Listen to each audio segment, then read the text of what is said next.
రైట్గా వెన్నుపోటు దినోత్సవం కేవలం పనిలేక చేసినట్లు ఉందని కేంద్ర మంత్రి రామ్మోహన్ నాయుడు విమర్శించారు. కూటమి ప్రభుత్వంలో ప్రజలు చాలా సంతోషంగా ఉన్నారని అన్నారు. ప్రజల కోసం ప్రభుత్వం చాలా కార్యక్రమాలు చేసిందని తెలిపారు. ఏడాది కాలంలో పెన్షన్, అన్నా క్యాంటీన్, ఉచిత గ్యాస్ సిలిండర్, యువతకి డిఎస్సి వంటి కార్యక్రమాలు చేసిందని చెప్పారు. కేంద్ర ప్రభుత్వం సహకారంతో Amaravati, Polavaram, railway zone, steel plant వంటి అసలు జరగవు అనుకున్న కార్యక్రమాలు చేసి చూపించామని రామ్మోహన్ నాయుడు వివరించారు. ప్రతిపక్షానికి ఆనాడే ప్రజలు వెన్ను విరిచారని, అందుకే 11 సీట్లకు రాష్ట్ర ప్రజలు పరిమితం చేశారని ఎద్దేవా చేశారు.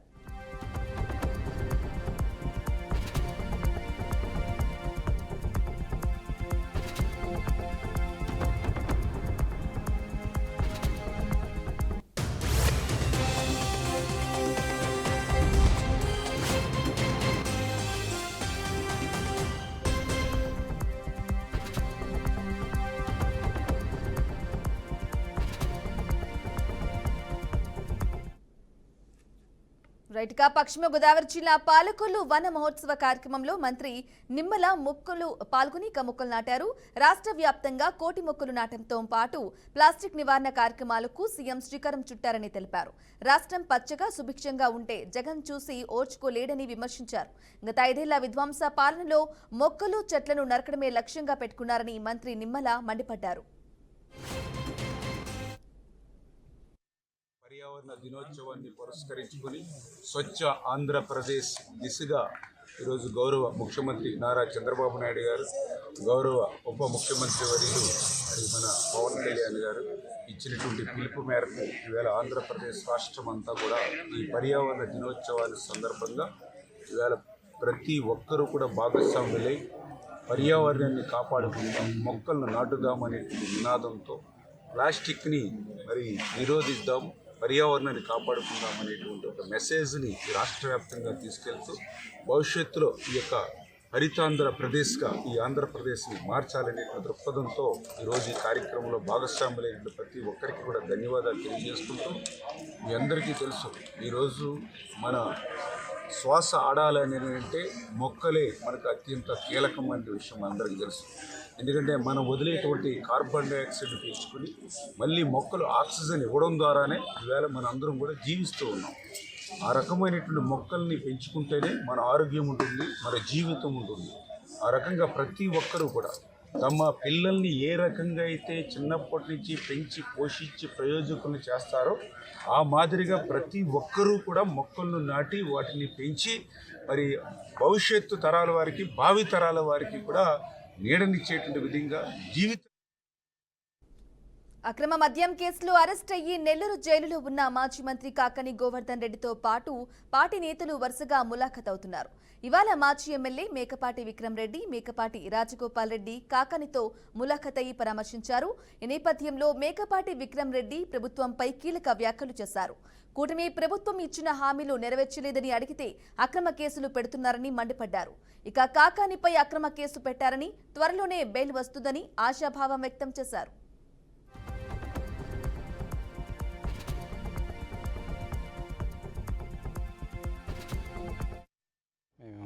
జైలుకు వచ్చి గోవర్ధన్ రెడ్డి గారిని కలవటం జరిగింది.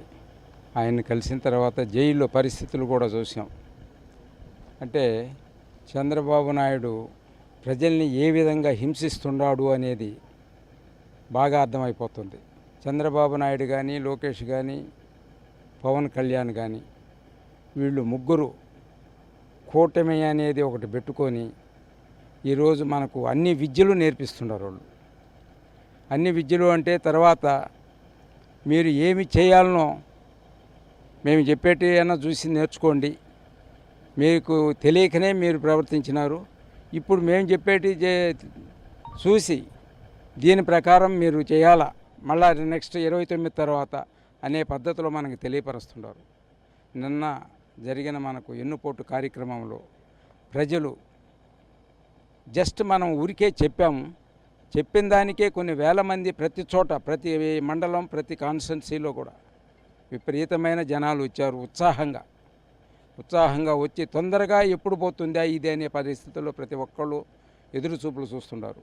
అయితే ఈ 4 సంవత్సరాలు అనేది ఖచ్చితంగా తప్పదు.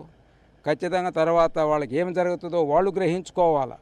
వాళ్ళు గ్రహించుకుంటున్నారో లేదో తెలియదు, కానీ వాళ్ళకి జరగబోయేది మనం ఊహించుకున్నా కూడా మనకు కూడా భయం వేస్తుంది, ఎటువంటి పరిస్థితులు వీళ్ళు ఎదుర్కొంటారా అనేది.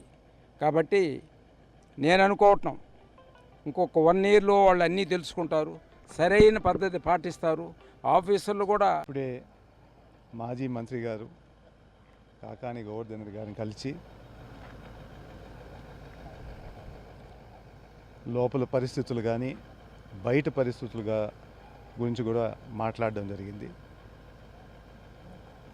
ఆ కేసు సంగతులు అనేది ఇప్పుడు సబ్జుడిస్ కాబట్టి ఎక్కువ మాట్లాడకూడదు, కానీ ప్రజల్లో మాట ఏంటంటే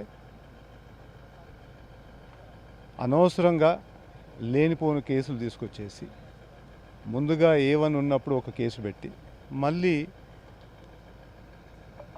కాకాని గోవర్ధన్ గారు A4 కాబట్టి రకరకాలుగా కేసులు కూడా యాడ్ చేసి ఎట్టి పరిస్థితుల్లో జైల్లో పెట్టాలి అని చెప్పేసి ఒక నిర్ణయంకి వచ్చి ఈ విధంగా వ్యవస్థనంతా నడుపుతున్నారని చెప్పి ప్రజల్లో అనుకుంటున్నారు.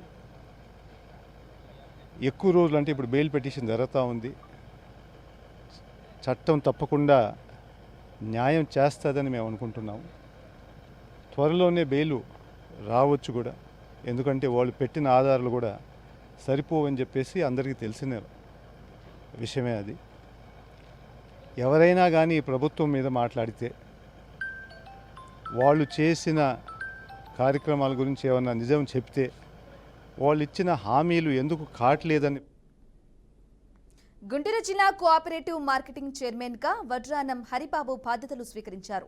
తనకు అవకాశం కల్పించిన సీఎం, డిప్యూటీ సీఎంకు ధన్యవాదాలు తెలిపారు. రైతులకు సేవ చేసే భాగ్యం ఈ పదవి ద్వారా దక్కిందని సంతోషం వ్యక్తం చేశారు. ఒక రైతు బిడ్డగా ఇచ్చిన అవకాశాన్ని సద్వినియోగం చేసుకుంటానని అన్నారు. ఎరువులు, విత్తనాలు, పురుగుల మందులు రైతులకు సకాలంలో అందేలా చూస్తానని అన్నారు.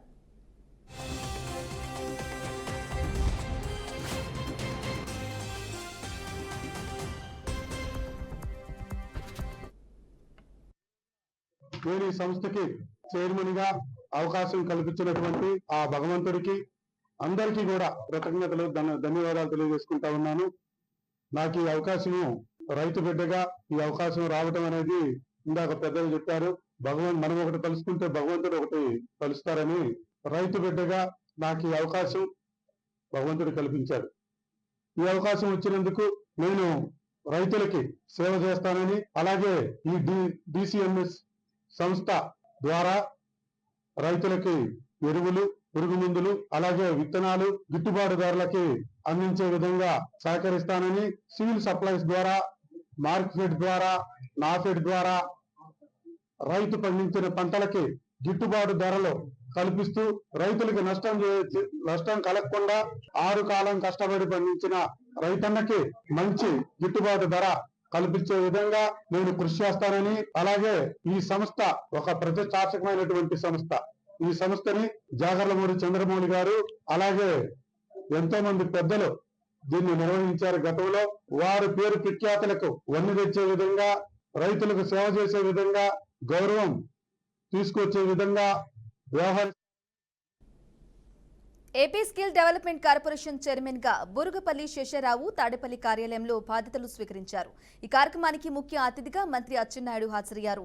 తనకు ఈ బాధ్యతను ఇచ్చిన CM Chandrababu, deputy CM Pawan Kalyan, మంత్రి నారా లోకేష్ కు శేషరావు ధన్యవాదాలు తెలిపారు. ఈ బాధ్యతల స్వీకారోత్సవానికి శేషరావు నియోజకవర్గం నుండి భారీ స్థాయిలో టీడీపీ కార్యకర్తలు తాడేపల్లికి తరలివచ్చారు. రాష్ట్ర స్కిల్ డెవలప్మెంట్ కార్పొరేషన్ చైర్పర్సన్ గా బాధ్యతలు స్వీకరించే అరుదైన గౌరవం లభించినందుకు ఎంతో గౌరవంతో, కృతజ్ఞతతో ఈ సందర్భాన్ని మీతో పంచుకుంటున్నాను. ఈ గొప్ప బాధ్యతను నాపై ఉంచినందుకు మన రాష్ట్ర అభివృద్ధికి మార్గదర్శకుడైన మన ప్రియతమ ముఖ్యమంత్రి శ్రీ నారా చంద్రబాబు నాయుడు గారికి, మరియు మన యువత భవితకు ఆశాజ్యోతిగా నిలిచే మానవ వనరుల అభివృద్ధి శాఖ మంత్రి శ్రీ నారా లోకేష్ గారికి నా హృదయపూర్వక కృతజ్ఞతలు తెలియజేసుకుంటున్నాను. మన ముఖ్యమంత్రి శ్రీ నారా చంద్రబాబు నాయుడు గారు అంటే దూరదృష్టి, ఐపీఎల్ 2025 ఆర్సీబీ గెలవడంతో యావత్ భారత్లో ఉన్న ఆర్సీబీ ఫ్యాన్స్ అంతా నానా హంగామా చేశారు. ఇందులో భాగంగానే విజయవాడ జిల్లా కేంద్రంలోని బందర్ రోడ్డులో కూడా కొందరు యువకులు హల్చల్ చేశారు. ఒక్కసారిగా రోడ్డుపైకి వచ్చిన యువత ద్విచక్ర వాహనాలపై తమ ఇష్టం వచ్చిన రీతిలో వ్యవహరించి బందర్ రోడ్లో ఉన్న బారికేడ్లు మొక్కలను సైతం తొలగించారు. ఇక దీంతో ఈ ఘటనపై సీరియస్ అయిన కృష్ణలంక పోలీసులు యువకులపై కేసు నమోదు చేశారు. యువత అదుపు తప్పి వ్యవహరిస్తే వారిపై చర్యలు తీసుకోవడం జరుగుతుందని కృష్ణలంక స్టేషన్ హౌస్ అధికారి నాగరాజు స్పష్టం చేశారు. ప్రజా జీవన విధానాలకు ప్రజలకు అసౌకర్యం కలిగిస్తే కఠిన చర్యలు తప్పవని హెచ్చరించారు.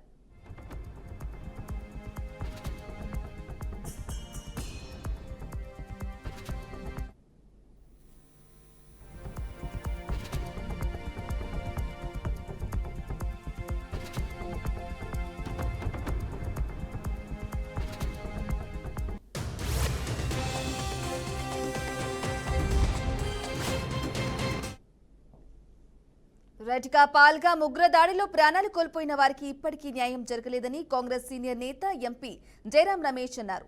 అమాయక ప్రజల ప్రాణాలను బలి తీసుకున్న ఉగ్రవాదులను ఇంకా పట్టుకోలేదని చెప్పారు. ప్రపంచంలోనే ఎత్తైన రైల్వే ఆర్చి బ్రిడ్జి చినాబ్ ఉక్కు వంతెనను ప్రధాని మోదీ జాతికి అంకితం చేసేందుకు కశ్మీర్కు వెళ్లాడని తెలిపారు. పాల్గాం దాడిలో పాల్గొన్న ఇదే ఉగ్రముఖ 2023 డిసెంబర్లో పూంచ్లో, 2024 అక్టోబర్లో గుల్మార్గ్ ప్రాంతంలో జరిగిన ఉగ్రదాడుల్లోనూ పాల్గొన్నట్లు కొన్ని నివేదికలు వెల్లడిస్తున్నాయన్నారు.